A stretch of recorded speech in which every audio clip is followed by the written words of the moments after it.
Assalamualaikum warahmatullahi wabarakatuh.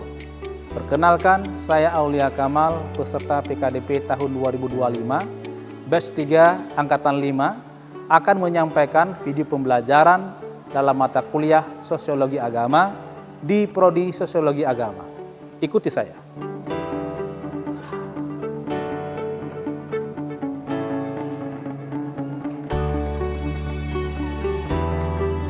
Assalamualaikum.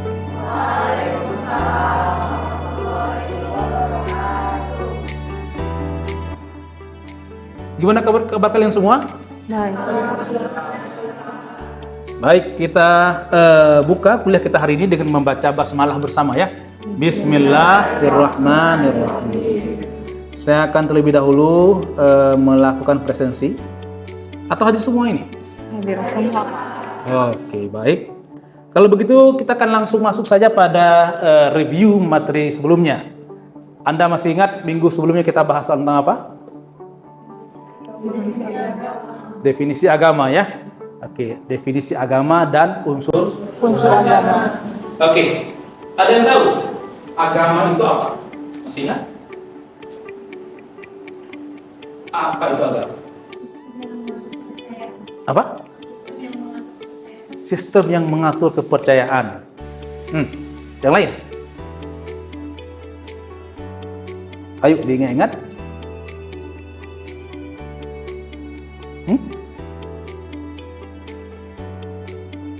Ada? Seperangkat keyakinan, ya. Seperangkat keyakinan atau kepercayaan yang dianut oleh kelompok manusia. Berisi apa dalamnya?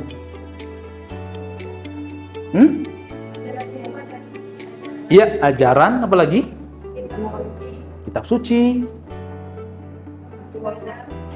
Ada ritualnya, apa lagi? Ada rumah ibadahnya, dan ada etika, ajaran moral ya.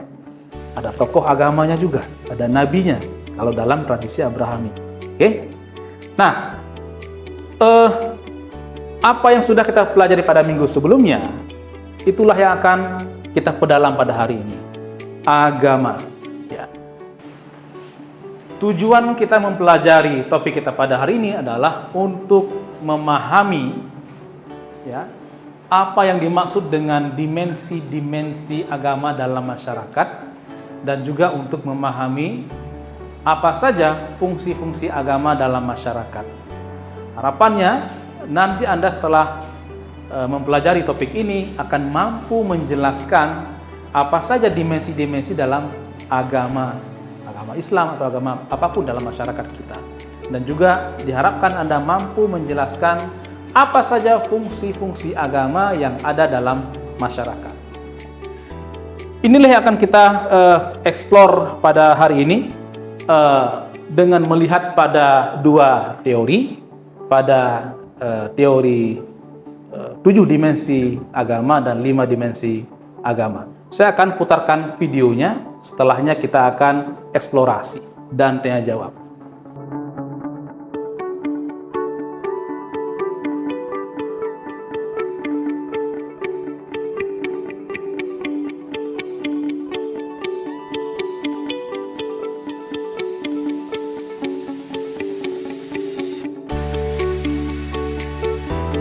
Assalamualaikum warahmatullahi wabarakatuh. Ketemu kembali dengan saya, Aulia Kamal, dosen Anda dalam mata kuliah Sosiologi Agama. Kita sampai di pertemuan ketiga dengan topik dimensi dan fungsi agama dalam masyarakat. Pernahkah Anda bertanya, mengapa di setiap peradaban ada agama? Dari masa dulu sampai hari ini ya, di semua tempat ada agama. Nah, ini semua sangat tidak bisa dilepaskan dari apa yang disebut dengan dimensi-dimensi agama dan fungsi-fungsi agama. Dimensi-dimensi agama merupakan layer atau lapisan-lapisan atau irisan-irisan yang dimiliki oleh setiap agama. Nah, apa isinya. Ya. Lalu apa saja dimensi agama menurut Ninian Smart? Ada 7 ya. Em, tetapi kalau Anda perhatikan kemudian, Glock dan Stark juga memiliki tawaran lainnya. Ia mengembangkan ada 5 dimensi agama. Yang pertama adalah ideologi, di mana setiap agama itu punya pandangan, punya ritual ya yang sifatnya formal tadi. Tetapi dari keduanya ya tentu kita punya catatan kritis pula bahwa kalau kita perhatikan ya tawaran dari Smart itu cenderung memang komprehensif ya, memasukkan unsur eksperiensial atau pengalaman manusia, tetapi tentu belum menangkap transformasi agama. Dia belum menangkap apa saja yang bisa diubah oleh agama begitu. Nah, sekarang kita beralih pada fungsi-fungsi agama.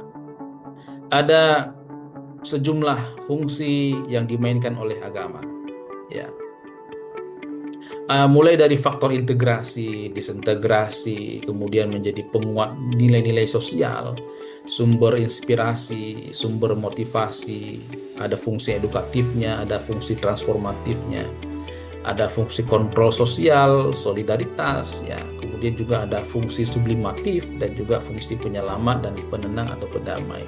Kemudian ada fungsi lain, fungsi penyelamat dan fungsi penenang atau pendamai, di mana agama hadir membawa harapan, membawa pandangan yang positif ya. Orang-orang yang putus asa, yang stres, yang punya banyak masalah dalam hidupnya, kemudian datanglah agama mengatakan sabarlah kamu. Ya. Orang yang berbuat jahat padamu akan menerima balasannya, ya. Dan juga sebaliknya, gitu. Ini menenangkan. Nah, dari yang telah kita uraikan tadi, tentu muncul pertanyaan di antara dimensi-dimensi tadi, dimensi apa kira-kira yang paling menonjol di masyarakat sekitar Anda? Oke, kalian sudah menyimak video tadi, sudah dijelaskan tentang dimensi-dimensi agama dan juga sejumlah fungsi-fungsi agama dalam masyarakat. Terkait dengan itu, apakah ada pertanyaan? Saya, Pak. Ya, silakan. Bagaimana fungsi agama itu menjelaskan fenomena bunuh diri, Pak? Oke, bagaimana fungsi-fungsi agama ini menjelaskan tentang fenomena bunuh diri? Kalau agama memang berfungsi dalam masyarakat, seharusnya tidak ada orang yang bunuh diri. Tapi faktanya ada. Kenapa bisa begitu? Kalau Anda lihat tadi dalam video tadi, di antara sejumlah fungsi-fungsi agama, ada fungsi penyelamat, ada fungsi kontrol sosial. Ya. Jadi cukup jelas bahwa melalui fungsi agama tadi, khususnya melalui fungsi penyelamat dan kontrol sosial, agama memahami bahwa bunuh diri itu sebagai bentuk pelanggaran, ya, bentuk ketidakpatuhan terhadap agama dan narasi-narasi negatif lainnya. Itu cara agama mengatur norma-norma sosial dalam masyarakat kita. Di depan kalian ada 3 pertanyaan yang akan kalian diskusikan. Pertama, di antara dimensi tersebut, dimensi apa yang paling menonjol di masyarakat? Ya, kenapa demikian? Kedua, di satu sisi agama menyatukan, di sisi lain agama juga memisahkan. Bagaimana kita memahami fungsi agama yang kelihatannya kontradiktif ini? Dan yang ketiga, apakah masyarakat dapat hidup lebih baik atau dengan baik tanpa agama? Atau memang harus selalu beragama? 3 pertanyaan ini yang akan kalian diskusikan. Silahkan buat 3 kelompok. Ini satu kelompok ya, kelompok 1, tengah kelompok 2, dan ujungnya kelompok 3. Silahkan dibuat lingkaran.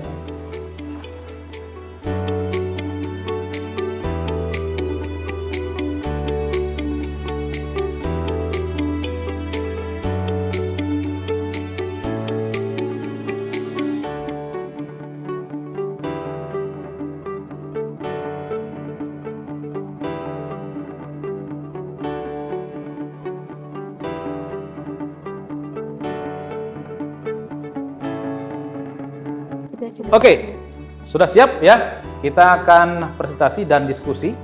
Mungkin dimulai dari kelompok ini dulu ya, kelompok 1. Silahkan, siapa yang mau presentasi? Oke, silahkan. Jadi menurut kami Pak, mengenai dimensi-dimensi yang tadi sudah dijelaskan di dalam masyarakat kita itu sendiri, yang paling dominasi itu adalah dimensi sosial, yang mana di dalam masyarakat kita sekarang itu masih cenderung mempermasalahkan hal-hal yang berkaitan dengan sosial seperti organisasi dan lain sebagainya. Dan perbedaan-perbedaan kayak paradigma berpikir dan lain sebagainya itu masih sering dan rentan sekali kita dapati di masyarakat kita, seperti perbedaan-perbedaan kunut atau nggak kunut dan lain sebagainya gitu Pak. Jadi dimensi yang paling menonjol itu ada di masyarakat, ya dimensi sosial itu Pak. Mungkin itu aja Pak. Oke, di kelompok ini bagaimana? Jadi kan Pak, kami akan menjawab pertanyaan yang kedua, yang dimana pertanyaan itu mengapa agama itu bisa menyatukan dan bisa memisahkan.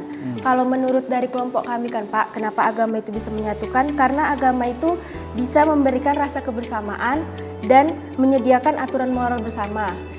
Dan agama itu tidak hanya dipahami sebagai sistem kepercayaan, tetapi juga bisa dipahami sebagai kekuatan sosial yang menciptakan solidaritas.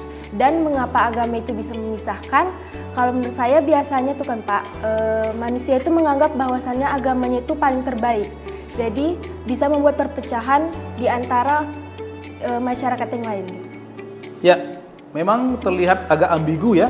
Satu sisi agama menyatukan, pada saat yang sama juga memisahkan. Tapi dengan cara itu pula, agama memperkuat solidaritas internal dalam kelompoknya. Oke, nah di sini gimana?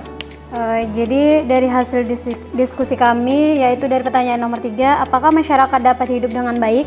Kami menjawab tidak, karena agama adalah seperangkat keyakinan yang mengatur nilai dan moral dari seseorang.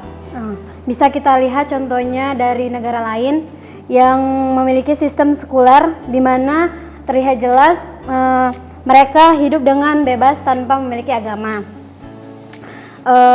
Memiliki agama dan aturan yang mengakibatkan oknum-oknum di sana hidup tanpa memiliki agama.